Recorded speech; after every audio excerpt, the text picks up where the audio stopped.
Heart check. Shalom, peace. Have you ever asked, Lord, why do bad things happen to good people? Or maybe, why do people who do wrong seem to succeed? If you've ever struggled with those questions, today's gospel is for you.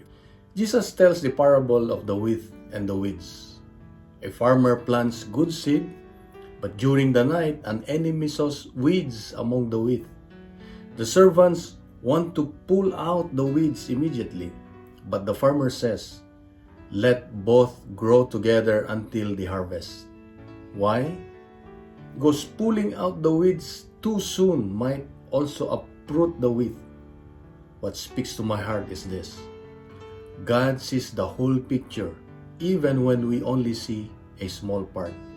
His timing is always wiser than ours.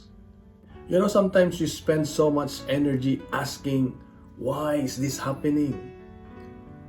That we forget to ask, Lord, how can I keep growing through this?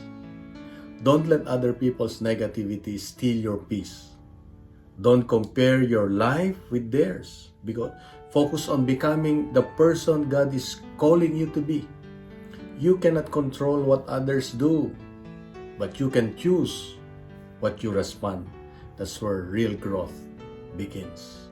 And so let's remember this. Don't waste your life worrying about the weeds.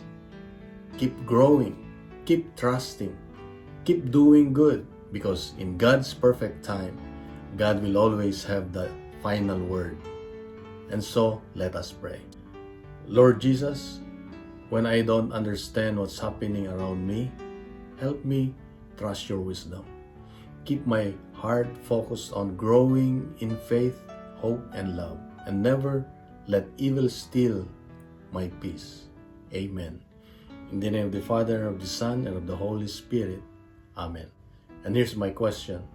What is one area of your life where God is inviting you to keep growing instead of giving up? Your answer, please write on the comment section.